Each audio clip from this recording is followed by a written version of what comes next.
So I've had the Bifrost Elite 160 desk now for about 2 months, or coming up on 2 months. I'm super impressed with the desk itself, the ergonomics, the amount of attention to detail, and the awesome features that this desk does have. And I'm just going to quickly go through some of the cool features this desk has.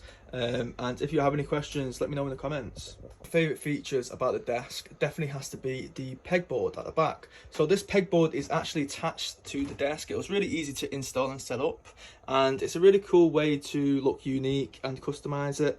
You have the shelf here and the little container here, cool just to display any cool products or cool things that you have. In here just have a PSP and also a couple of wires.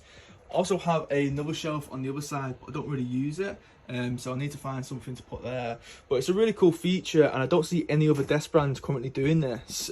So if you want to look unique, then definitely the desk and the pegboard together is a really good combo. Another good thing about this desk is that it's height adjustable, so whether you want to stand up or sit down, you have the best of both worlds. And let me show you the bottom of the desk now. I've been given a lot of desks in the past, and I have to say this one is definitely the best when it comes to cable management. I mean, they've actually thought about everything. I mean, you got all the cables here stored away nice and neat, and then the cable management is all here, so I can manage the cables, take anything in or out, and it just goes away. Just makes life so much more easier.